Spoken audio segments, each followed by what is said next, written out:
Bismillahirrahmanirrahim. Assalamualaikum warahmatullahi wabarakatuh. Innal hamdalillah nahmaduhu wa nasta'inuhu wa nastaghfiruh wa a'udzu billahi min shururi anfusina wa min sayyiati a'malina may yahdihillahu fala mudilla lahu wa may yudlil fala hadiya lahu. Asyhadu an la ilaha illallah wahdahu la syarika lah wa asyhadu anna Muhammadan abduhu wa rasuluh. Qala ta'ala fil Qur'anil Karim, a'udzu billahi minasy syaithanir rajim. Fa bi ayyi ala'i rabbikuma tukadziban. Alhamdulillah, segala puji bagi Allah Subhanahu wa taala yang telah melimpahkan nikmat bagi kita semua. Semoga Allah Azza wa Jalla memberikan kita kelimpahan rahmat dan hidayah, yang dimana kedua hal ini itu amat mahal harganya. Tidak semua Allah Azza wa Jalla berikan kepada setiap hambanya, termasuk hamba-hamba yang mengaku berislam. Namun pada hari ini kita memulai min syahrul syawal, dari bulan Syawal sekarang ini kita mulai untuk kembali bertolabul ilm, untuk memantaskan diri kita menjadi hamba Allah Azza wa Jalla dengan mewajibkan diri untuk terus menuntut ilmunya Allah Subhanahu wa taala.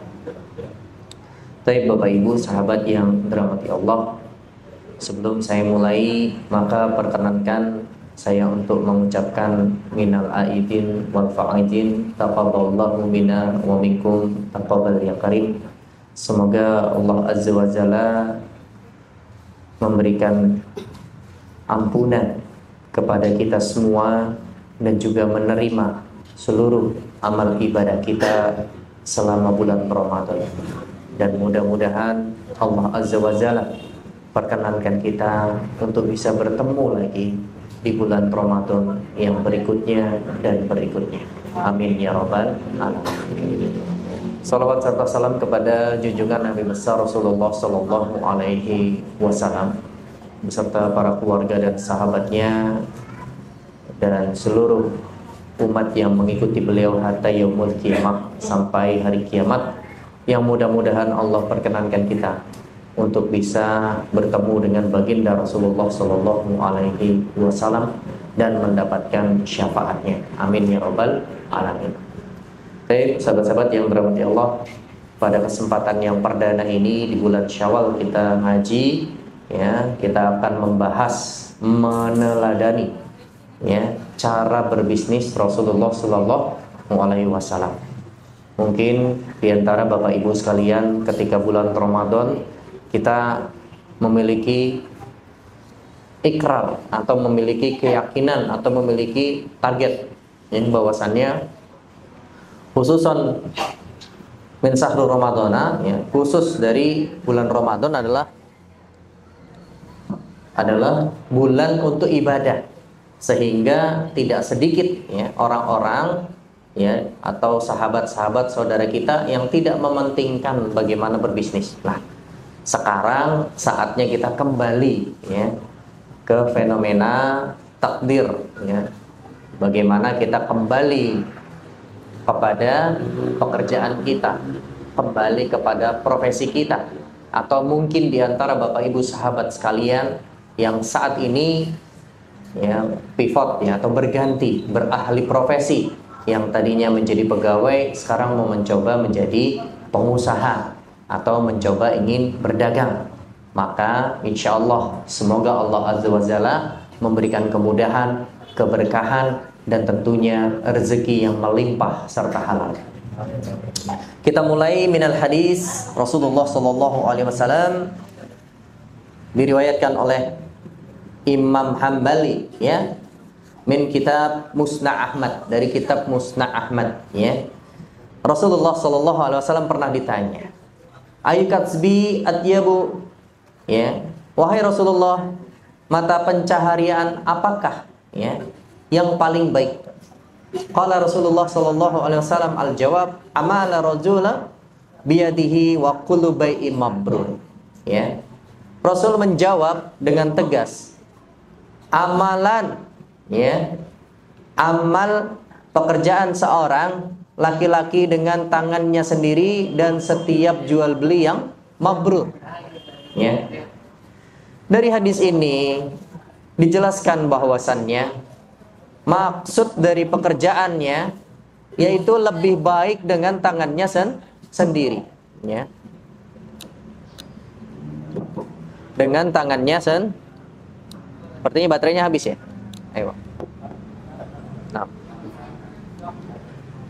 Tes. Juga. Mati ya. Ditukar mungkin?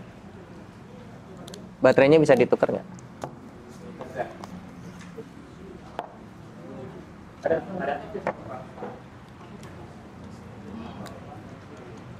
Tes.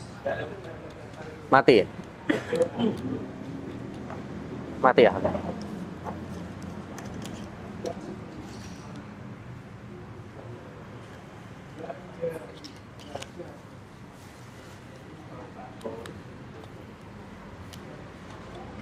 Ya.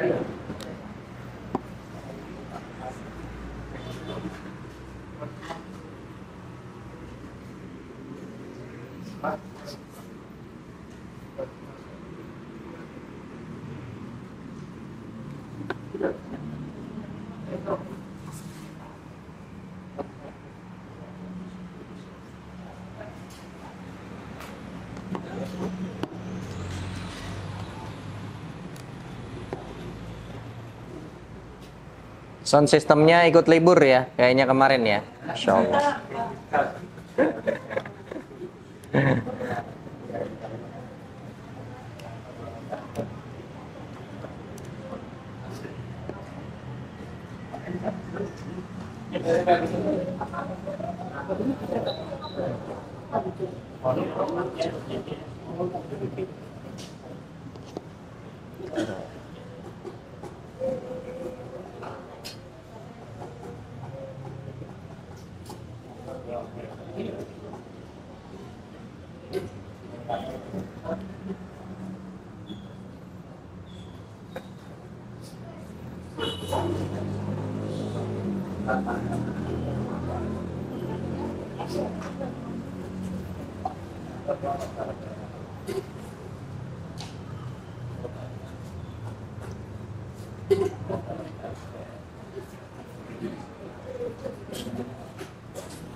Yakfi. Ya.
Istro.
Yang punya WP aja Pak, yang punya MFM Pak, kan ada tuh yang kecil, yang punya MFM, yang punya madrasah fikih kayaknya ada Pak, kan ditaruh sini ya Pak.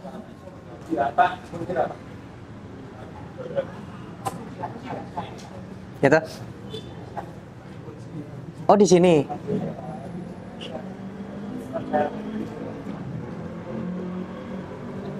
Assalamualaikum. Oh iya, pakai anu.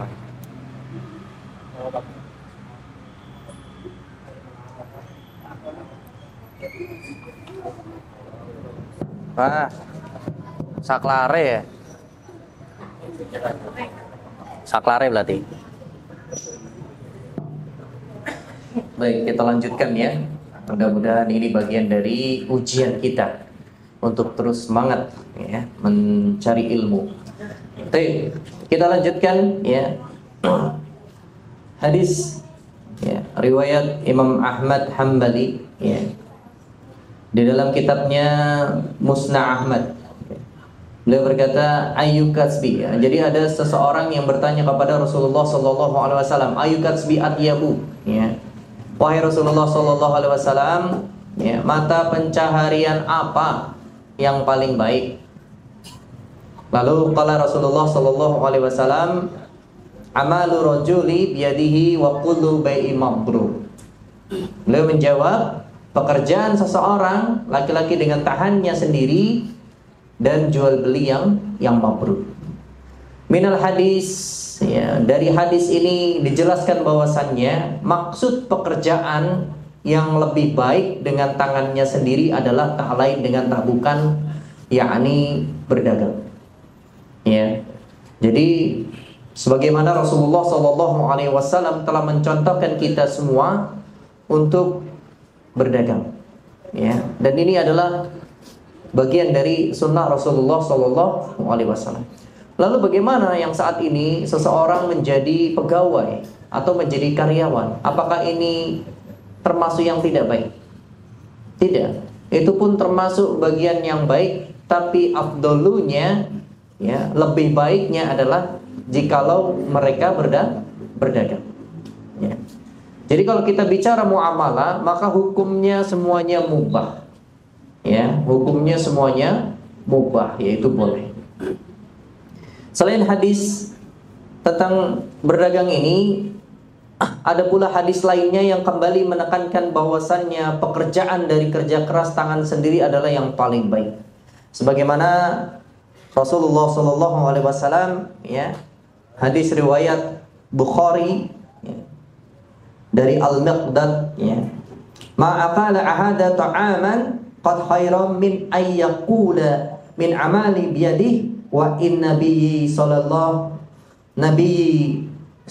Dawud, ya, alaihi salam kana yaqulu min amali yadihi. Tidaklah seseorang memakan suatu makanan yang lebih baik dari makanan yang ia makan hasil dari jerih payah tangannya sendiri, karena Nabi Daud alaihi salatu wassalam ketika dahulu juga makan dari hasil kerja yang keras tangannya sendiri, hasil dari tangannya sendiri. Ya. Jadi Bapak Ibu sahabat yang dirahmati Allah, kalau kita sedang bekerja keras, sedang berdagang, ya, dalam rangka beribadah kepada Allah Azza wa Jalla untuk memenuhi kebutuhan hidup kita di dunia ini, maka insya Allah itu akan menjadi pahala yang besar bagi kita. Jadi kita tidak perlu takut, tidak perlu meremehkan pekerjaan apapun, baik teman-teman kita, saudara kita, ataupun rekan kita. Tidak boleh kita sedikit pun meremehkan profesi mereka, selama itu dibenarkan di dalam syariat Islam. Walaupun dia tukang beca, ya, walaupun dia tukang cuci, ya, walaupun dia pembantu rumah tangga atau babysitter, itu semuanya adalah pekerjaan yang baik. Dan tentunya akan ada pahala tersendiri di mata Allah Subhanahu wa taala kepada orang-orang yang niat bekerjanya itu karena Allah Subhanahu wa taala.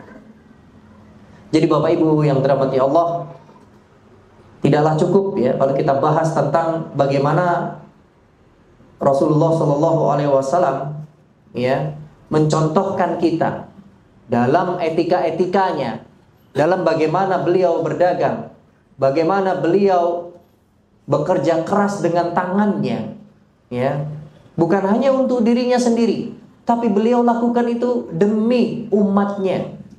Ketika beliau melakukan sesuatu, maka itu akan dicontoh oleh seluruh umat muslim. Dan kita bagian dari umat muslim yang sudah diberikan contoh oleh Allah Subhanahu wa taala melalui rasulnya, maka kita tidak peduli. Kita lau balik, kita nggak mau cari tahu bagaimana Rasulullah SAW yang sudah jelas dijamin surganya, sudah jelas sebagai uswatun hasanah, sudah jelas sebagai tauladan kita.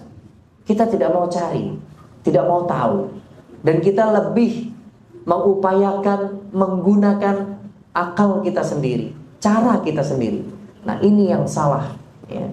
Jadi Bapak Ibu sahabat yang dirahmati Allah, pemikiran-pemikiran yang seperti itu, mindset-mindset yang seperti itu, maka segera hilangkan dari kehidupan kita, segera hilangkan dari perencanaan kita. Karena sebaik-baiknya amalan itu tentunya amalan sunnah. Begitu Bapak Ibu yang dirahmati Allah. Kalau kita bicara berbisnis di zaman Rasulullah SAW, ya, ada banyak aturan, ya, yang wajib kita pelajari. Jadi aturan-aturan di dalam Islam itu bukan hanya berhubungan hablum minallah saja, bukan hanya beribadah saja, bukan hanya sholat, bagaimana caranya sholat, bagaimana etika sholat, bagaimana berzakat, ya, termasuk bagaimana kita membaca Al-Quran. Namun di dalam berbisnis, hablum minan nas, di dalam bermuamalah, itu pun juga ada aturan-aturan yang dimana ini bukan didapat saat ini saja, tapi di zaman Rasulullah SAW sudah dicontohkan, ya. Dan Islam tidak membiarkan begitu saja seseorang bekerja, seseorang berdagang sesuka hati untuk mencapai keinginannya dan menghalalkan segala cara sesuai dengan hasil pemikirannya. Dan ini adalah pemikiran yang keliru. Dan kadang kita ini bangga sekali, kita posting di Facebook, kita posting di Instagram, alhamdulillah ya Allah dapat rezeki anak soleh. Betul ya? Padahal kita tidak menggunakan caranya Rasulullah SAW. Bagaimana antum bisa mengerti? Ini adalah bagian dari rezeki Allah Subhanahu wa taala yang diberikan secara mabrur. Padahal kita tidak pernah mencari tahu. Kita tidak pernah belajar. Tapi kita terlalu pede di dalam diri kita. Masya Allah ya Allah, terima kasih. Ini dapat THR, rezeki anak soleh. Dan itu kita umumkan dan kita berbangga diri dengannya. Padahal itu semua didapat dengan cara-cara yang gosok. Apa itu gosok? Dengan cara-cara yang tidak baik. Dan tentunya ini adalah sebuah kesalahan. Dan kita termasuk dikatakan orang yang berbangga diri di atas kemaksiatan. Naudzubillahi min dzalik. Ya. Jadi kalau kita bicara bagaimana adab Rasulullah SAW, cara Rasulullah SAW dalam berbisnis itu sebenarnya simpel. Sebenarnya apa? Simpel. Tinggal kita cari tahu, tinggal kita belajar, kita praktekkan. Karena begitu banyak sekali hikayah-hikayah minar Rasul, ya, cerita-cerita dari Rasulullah SAW, dan itu bagian dari sunnah yang tinggal kita baca, kita ambil, lalu kita amalkan semaksimal mungkin. Dan kita tidak perlu repot untuk memikirkan bagaimana nanti untungnya, bagaimana nanti ini, itu, dan sebagainya. Tidak perlu, ya. Karena insya Allah ketika antum sekalian menjalankan sunnah Rasulullah SAW, selain antum mendapatkan pahala yang besar di sisi Allah Subhanahu wa taala, dan tentunya kehidupan antum akan diberikan kebahagiaan baik di dunia dan di akhirat. Ya. Sementara itu, perilaku yang etis, ya, di dalam pelajaran berbisnis ala Rasulullah SAW adalah perilaku yang mengikuti perintah Allah Subhanahu wa taala dan menjauhi semua larangannya. Jadi, Bapak Ibu yang dirahmati Allah serta sahabat sekalian, ketika kita menjalankan sunnah tapi menabrak dengan maksiat yang lain, maka kita dianggap tidak beradab di mata Allah Subhanahu wa taala. Kita menjalankan sunnah nih. Sudah, Ustaz, saya meninggalkan riba, ya. Saya sudah meninggalkan riba. Ya, betul. Itu adalah bagian dari sunnah Rasulullah SAW. Saya sudah menjalankan sebagaimana Rasul sampaikan kepada kita, sudah. Tapi di sisi lain, ya, kita bermaksiat. Jadi melakukan sunnah sekaligus melakukan maksiat. Ya, contohnya kita berdagang menggunakan sawaro yusawiru, menggunakan gambar-gambar makhluk bernyawa. Yang ini dilarang oleh Allah Subhanahu wa taala dan juga Rasulnya, dan bahkan dilaknat bagi pembuatnya, baik pembuat patungnya, pembuat gambarnya. Maka kelak nanti di hari kiamat, kelak nanti di neraka, mereka akan diminta untuk membangkitkan apa yang telah mereka perbuat. Berarti kalau kita berbisnis sudah nih sesuai dengan caranya Rasulullah SAW, tapi kita di sisi lain bermaksiat, maka ini dianggap tidak beradab kepada Allah Subhanahu wa taala. Dan bahkan orang yang melakukan seperti ini itu dianggap orang yang tercela, Orang yang munafik. Karena apa? Karena menyandingkan antara kebaikan dan keburukan. Bayangkan. Jadi etika bisnis Islam ini ataupun ala Rasulullah SAW ini bukanlah konsep keilmuan yang baru kita dapatkan kemarin sore, ya, atau hasil pemikiran ulama-ulama saat ini. Tidak. Namun etika bisnis Islam sebenarnya telah diajarkan oleh Nabiullah kita SAW saat menjalankan perdagangan atau aktivitas bisnis pada masa Rasulullah SAW hatta yaumul qiyamah. Dan itu bisa dipakai sampai nanti hari kiamat. Jadi tidak perlu khawatir.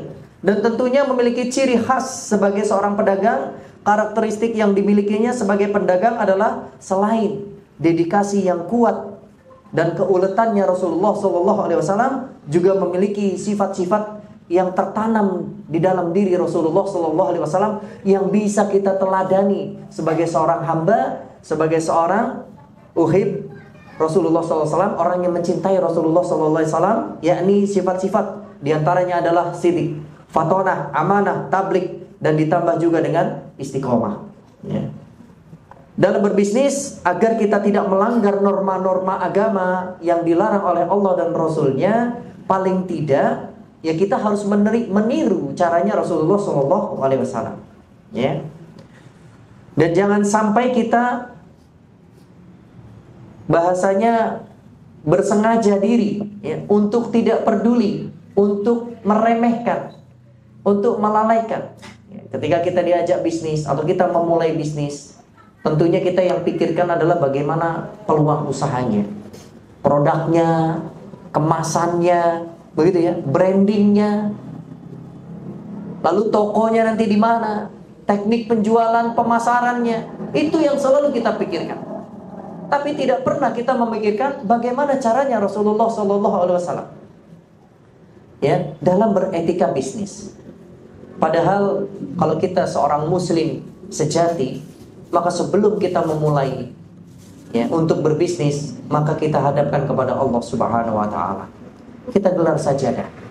Ya, berharap kepada Allah Subhanahu wa taala dan kita niatkan bahwasannya bisnis yang akan kita jalankan, bisnis yang akan kita lakukan ini, itu semata-mata karena Allah Subhanahu wa taala, dan berharap rezeki hanya kepada Allah Subhanahu wa taala. Karena tidak mungkin tanpa kontribusi Allah Subhanahu wa taala bisnis itu bisa berjalan dengan sendirinya. Bisnis itu bisa sukses, bisnis itu bisa lancar, bisnis itu bisa gemilang tanpa adanya kontribusi Allah Subhanahu wa taala. Jadi jangan berbangga diri, sahabat-sahabat Bapak Ibu yang dirahmati Allah, terhadap apa yang sudah kita dapatkan. Berusaha terus menerus ikhtiar karena Allah Subhanahu wa taala. Karena sesungguhnya ikhtiar yang kita lakukan itu atas dasar kemudahan dari Allah Subhanahu wa taala, bukan atas dasar dari kemampuan kita, bukan atas dasar dari kerja keras kita sendiri, tapi ada kontribusi yang besar dari Allah Subhanahu wa taala agar kita mudah untuk mencapai derajat rezeki yang saat ini kita dapatkan. Yang pertama adalah sidik, ya. Sidik atau kejujuran, ya, merupakan syarat fundamental sebagai seorang muslim, ya, ketika ingin berbisnis secara sempurna di mata manusia dan di mata Allah Subhanahu wa taala. Kalau kita bicara di mata Allah Subhanahu wa taala, ini sifatnya gaib, tidak terlihat, ya. Kita mau bohong, kita mau tipu, ya, kita mau hapus-hapus, ya, kita mau berbuat yang keburukan di belakangnya orang lain, maka tidak serta-merta ini langsung mendapatkan ganjaran dari Allah Subhanahu wa taala. Bisa jadi tertunda. Ya. Tapi kalau kita berhadapan langsung dengan manusia, dengan ketidakjujuran kita, maka lambat laun itu akan terkuak. Lambat laun itu akan tercium, terendus. Ya, mungkin kita sekarang ini menipu seseorang, berhasil, dan orang tersebut sadar ketika sehari atau 2 hari atau 3 hari kemudian, ya, maka antum masih bisa selamat. Tapi kalau sudah terlalu banyak manusia yang antum tipu, yang antum bohongi, dan hasil dari ketidakjujuran, maka wallahu a'lam bishawab, biasanya antum akan dihakimi secara massal. Nah, aktivitas bisnis, ujian utama seorang pengusaha muslim adalah dari sidik ini, dari kejujuran. Apalagi kalau antum berdagang tapi dagangannya itu barang-barang second, masya Allah. Ya, pasti kita itu kebanyakan sumpah. Kata Rasulullah SAW, al-halifu munafiqah lisilati mumfiqah lil barokah. Seseorang yang kebanyakan sumpah itu memang melariskan dagangan, tapi menghilangkan keberkahan dari Allah Subhanahu wa taala. Biasanya kalau barang bekas itu kan luar biasa ya Pak ya. Bahkan nilai plusnya itu melebihi dari barang baru. Oh ini paling bagus. Walaupun bekas tapi bekasnya artis. Betul kan? Walaupun bekas tapi ini pernah dipakai oleh Raffi Ahmad, katanya begitu. Dipakai oleh ini. Dipakai untuk kegiatan ini, kegiatan itu. Dan bahkan sekarang ini wallahu a'lam bishawab namanya apa, tapi ada barang-barang bekas yang dipelesetkan namanya supaya kita ini mengelabui kita. Barang baru nih, baru dipakai sekali itu namanya apa? Ya? Bukan, ada nama bekas tapi baru dipakai sekali itu juga termasuk baru katanya begitu. Atau baru dibuka katanya gitu. Ya. Termasuk barang-barang reject. Ya, baru tapi reject. Tapi kualitas A1 katanya gitu. Bingung kan? Kalau kita bicara kualitas A1 berarti yang sudah paling baik. Tapi ini tidak. Para pedagang itu bagaimana mengoptimalkan, mengelabui agar calon pelanggan itu tertarik kepada kita. Maka nilai-nilai kejujuran itu dihempaskan, dihilangkan. Mereka tidak terbuka. Ketika orang bertanya, maaf Ukti, ini reject maksudnya apa? Ah itu mah biasa bun, reject sedikit doang, nggak kelihatan. Betul apa betul? Harusnya kita tunjukkan. Ini bun rejectnya, walaupun kecil, kelihatan, tapi insya Allah tidak berpengaruh apa-apa. Harusnya seperti itu. Bukan kita hilangkan reject itu. Bahkan kita ketika orang bertanya, kita malah ngalor ngidul gitu ya. Ya bun ya, ini bagus kan warnanya? Ada warna ungu, warna magenta, warna ini, warna itu. Ya, bunda mau pilih yang mana? Kalau reject mah biasa bun ya. Tapi kan ini baru. Coba bunda lihat reject, nggak kelihatan kan rejectnya di mana? Karena orang yang beli itu tidak paham dan tidak tahu di mana letak rejectnya. Kita sebagai pedagang yang tahu harusnya memberitahu. Ya. Kan tidak lucu, rejectnya ternyata lengan kanan dengan lengan kiri itu berbeda ukurannya. Ketika tidak dipakai biasa saja, setelah dicuci dipakai kaget. Kok yang satu kelonggaran, yang satu kesempitan. Nah ini kan berbahaya. Ya, jadi Bapak Ibu sahabat yang dirahmati Allah, permasalahan sidik ini adalah permasalahan krusial. Maka disebut dengan fundamental bagi seorang pengusaha yang berbisnis ingin ala Rasulullah SAW. Maka ujiannya di sini. Ya. Dan kadang untuk urusan ini, money, untuk urusan dagang ini luar biasa. Ketika antum memiliki kompetitor dengan produk yang sama, ketika kita menjual misalkan kulaannya 100.000, kita berhasil menjual 150.000, senang apa enggak? Senang apa enggak? Sudah kita dapat gini rezeki itu, sudah senang kita, tapi ternyata ada kompetitor kita menjual produk yang sama dengan harga 200.000. Tiba-tiba seketika kita langsung jadi orang yang paling kecewa dan paling menyesal seumur hidup kita. Betul apa betul? Betul nggak? Nah ini berarti termasuk orang-orang yang tidak bisa sidik, tidak bisa bersyukur kepada Allah Subhanahu wa taala. Kalau jatah rezeki kita 50.000 keuntungannya, ya sudah kita terima dengan lapang dada. Jangan kita mencari lagi. Setelah kita tahu ada orang menjual 200.000, kaget dia. Terus kita cari tahu lagi, ada orang yang menjual 300.000, kaget. Ini nggak beda kayak antum, Bapak Ibu sahabat sekalian, jual toko kelontong, kopi di kampung harganya 2.000, betul nggak? Di stasiun harganya 10.000, betul nggak? Di bandara harganya 30.000, sekaget-kagetnya orang. Padahal produknya sama, kopi ABC, betul kan? Kok saya jual cuma 2.000, ya Allah. Di stasiun loh 10.000 laku, iya kan? Di bandara 30.000 laku, apalagi di dalam pesawat bunda. 100.000 harga kapal api itu atau ABC. Sekarang mau cari di mana coba di dalam pesawat? Iya kan? Nah, jadi kita tidak perlu iri. Sifat kita tidak jujur itu salah satunya adalah dinodai dengan sifat iri dan dengki. Semakin kita dengki dengan rezekinya orang lain, semakin kita sulit untuk jujur. Karena apa? Yang kita pikirkan apa? Keuntungan, dan keuntungan. Naudzubillah min dzalik.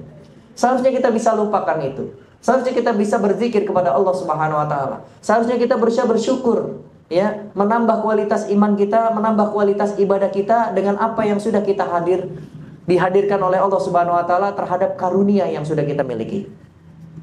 Lanjut, yang kedua adalah fatonah, yang berarti kecerdasan. Sifat fatonah ini sangat penting dimiliki seorang pebisnis. Sebab dengan memiliki sifat fatonah, seseorang bisa memahami, mengerti dan mendalami segala hal yang berkaitan dengan segala macam bisnis, ya, yang antum lakukan. Minimal a'dad ma'dud. A'dad ma'dud itu adalah hitung-hitungan, ya. Itu antum harus kuasai. Ya, jangan mengandalkan kalkulator. Kalau baterainya habis kayak gini mic kan repot, ya. Betul apa betul? Antum mengandalkan kalkulator 200.000 Pak.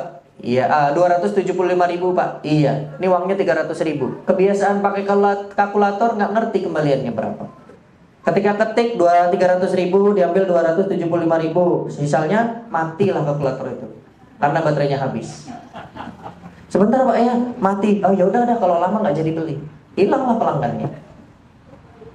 Padahal 300.000 dikurang 275.000 kan hasilnya 50.000, betul kan Bu?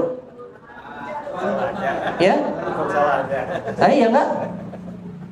Nah, karena kejahilan kita, karena kita tidak smart, tidak fatonah, tidak cerdas, tidak mau belajar, sehingga kita mengandalkan hal-hal yang remeh-temeh tadi. Ya, jadi minimal a'dad ma'dud. Lalu yang kedua adalah product knowledge-nya. Bunda jualan apa? Jualan pakaian. Apa? Gamis. Ya, Bunda harus berusaha mencari tahu. Ukuran S itu lebar dadanya berapa? Lebar pinggangnya berapa? Panjangnya berapa? Jadi ketika ada seseorang tanya, apalagi ini di dunia online, pasti semuanya tidak bisa dicoba. Pasti semuanya menggunakan rincian. Ya, ditanya, ukuran S itu lebar dadanya berapa ya? Bingung dia. Waduh, kira-kira berapa ya? Yang diukur malah dadanya sendiri. Karena saya menggunakan S, maka dada saya ukur. Oh, 15 misalkan. Misalkan, ya. Lalu pinggangnya diukur sendiri. Bukan pakaiannya yang diukur. Begitu juga dengan ukuran M, L, XL. Sifat bahan, bagaimana cara merawatnya. Itu kan semua pertanyaan-pertanyaan umum. Kalau nih yang sering yang lucu, kalau kita ketemu pedagang-pedagang yang kurang smart ya, terus bertemu dengan calon pelanggan atau calon pembeli yang smart, itu kebanyakan dari pedagang itu ngomongnya apa? Mau beli aja ribet. Betul nggak? Dada tanya ukuran S itu lingkar dadanya berapa, lingkar pinggangnya berapa, panjangnya berapa. Kok ribet amat? Nanti bawahnya cuma ditulisin. Bahkan ketika ditanya press list-nya ada Bunda, ada sebentar. Dikasih press list dari atas A to Z, paling bawah ada tulisannya, tidak melayani pembeli yang ribet. Wow, Akbar. Sering saya pernah begitu juga. Yang dimaksud ribet tuh yang gimana?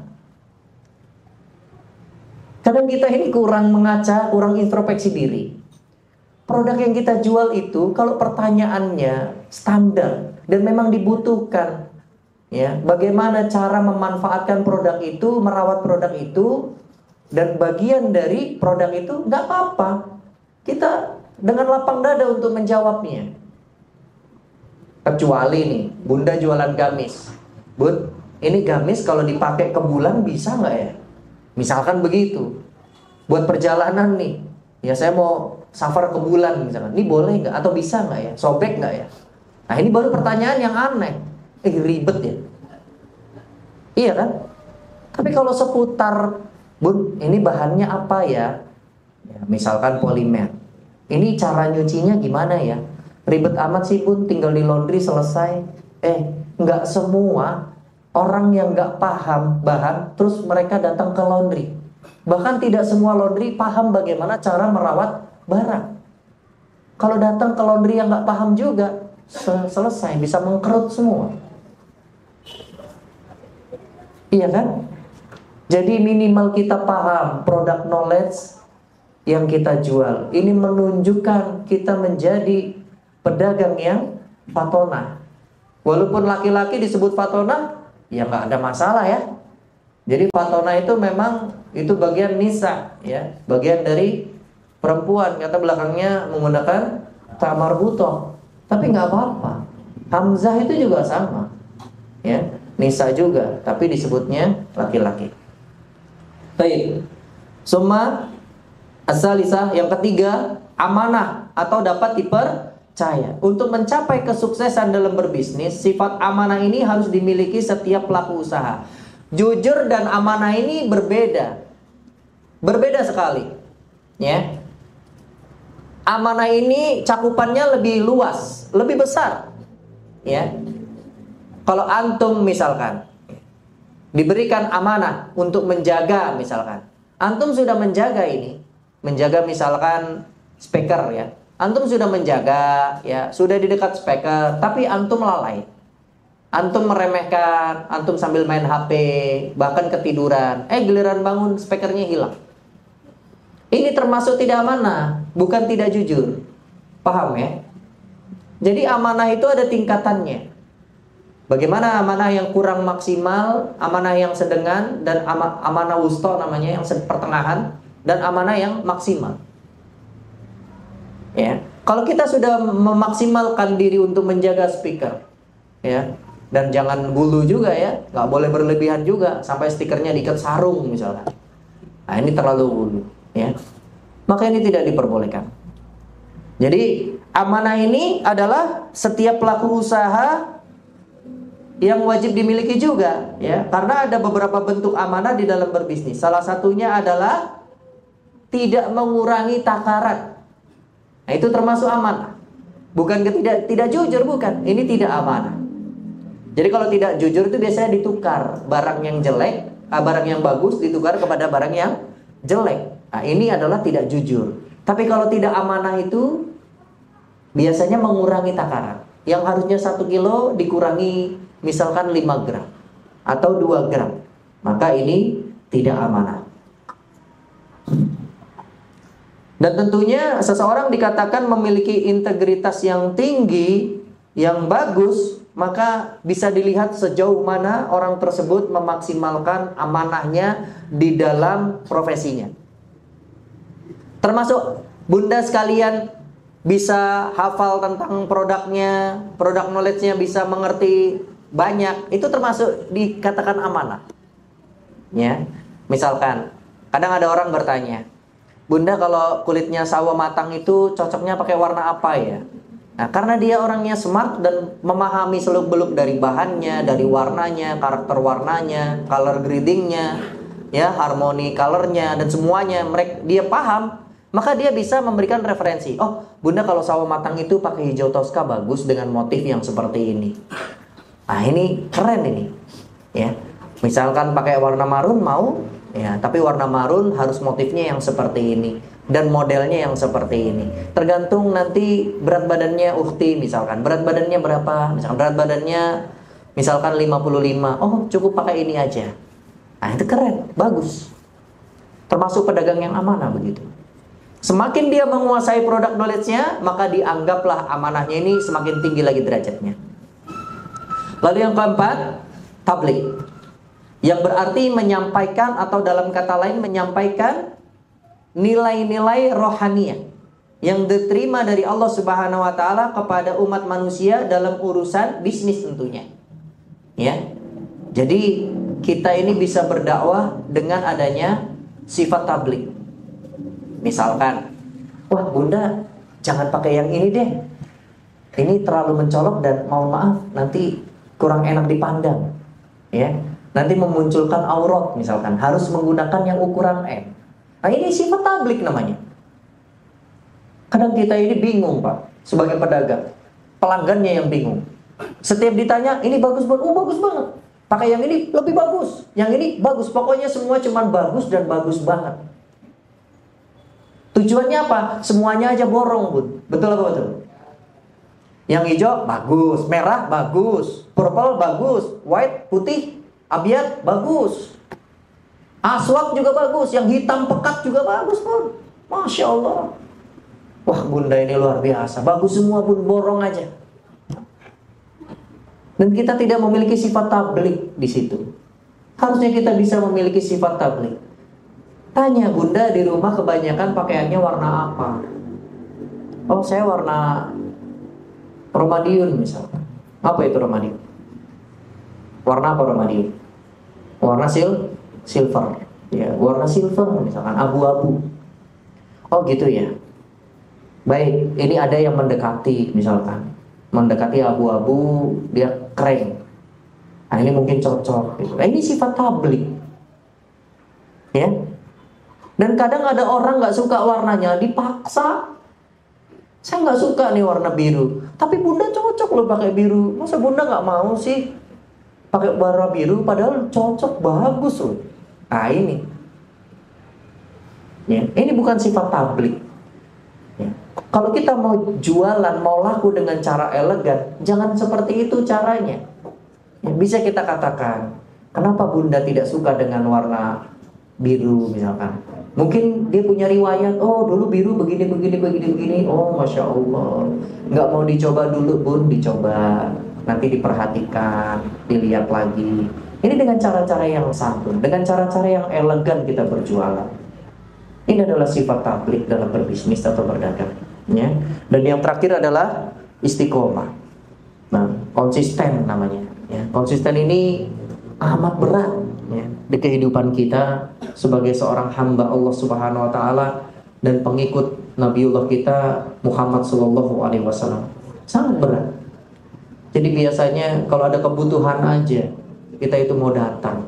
Kita mau berukhuwah, kita itu mau belajar itu kalau ada kebutuhan. Ya. Butuh misalkan di sini ada buka puasanya, wah enak, lumayan mengurangi kos makan malam. Ya. Jadi bukan karena istiqomah, tapi karena sesuatu hal yang menyebabkan kita datang. Padahal Bapak Ibu sahabat sekalian yang dirahmati Allah, kalau kita mau berintrospeksi, bermuhasabah, barang semenit saja, apa yang sudah kita dapatkan di dunia ini sebenarnya itu dahaban wa iyaban, bisa datang dan bisa pergi kapan saja. Termasuk diri kita ini. Kita datang karena Allah, pergi nanti pulang juga karena Allah. Dan tentunya kita tidak tahu kapan kita pulang, dipanggil oleh Allah Subhanahu wa taala. Sehingga kenapa kita masih sibuk, bahkan kita lupa dengan berapa usia umur kita sekarang. Kalau ditanya berapa umur kita jawab dengan malu, dengan mutahayir. Malu banget. Kenapa? Harusnya 50, kita jawab 26, kita jawab 25. Kenapa seperti itu? Berarti kita sebenarnya sadar bahwasannya usia kita itu sudah tidak muda lagi. Kita itu sudah sebentar lagi untuk menghadap Allah Subhanahu wa taala. Sudah banyak asam garam, pahit, manis, getirnya hidup di dunia ini. Jadi untuk apa kita berlomba-lomba hal-hal yang seperti itu? Seharusnya kita berlomba-lomba dalam kebaikan, mencari sebanyak-banyaknya amal soleh. Ya. Selain sifat kelima Rasulullah SAW tersebut, maka prinsip dalam etika bisnis ala Rasulullah juga harus diimplementasikan atau diterapkan oleh para pelaku bisnis dalam nilai-nilai kesatuan, yaitu keadilan, keseimbangan, dan tanggung jawab. Terlebih lagi bagi pelaku bisnis yang memiliki perusahaan berskala besar, ya, misalkan industri, ya, ataupun cabang-cabang yang begitu banyak, ya, maka tanggung jawabnya pun juga begitu besar di mata Allah Subhanahu wa taala dan harus diaplikasikan terutama dalam perkara corporate social responsibility atau yang disebut dengan CSR, ya. Karena perusahaan yang berindustri besar itu implementasinya adalah di CSR ini, yang tentunya ini adalah bagian dari kita umat muslim itu wajib untuk bersedekah atau menyisihkan hasil yang kita dapatkan selama ini untuk orang-orang lain yang membutuhkan. Dan tentunya Allah Subhanahu wa taala sudah mengatakan di dalam firman-Nya, sebagian dari harta yang kita dapatkan, sebagian yang lain adalah milik orang lain. Tapi Bapak Ibu sahabat yang dirahmati Allah, mungkin cukup demikian materi yang bisa Ana sampaikan. Sebelumnya mohon maaf apabila ada kata-kata yang salah, itu datangnya dari saya pribadi, dan apabila ada kebenaran itu datangnya dari Allah Azza wa Jalla. Syukrulakum ala husni istimaikum, jazakumullah khairan katsiran. Kita akhiri dengan bacaan hamdalah alhamdulillahirabbil alamin, dan kita tutup dengan bacaan kifaratul majelis subhanakallahumma wa bihamdika asyhadu alla ilaha illa anta wa astaghfiruka wa atubu ilaik. Wassalamualaikum warahmatullahi wabarakatuh.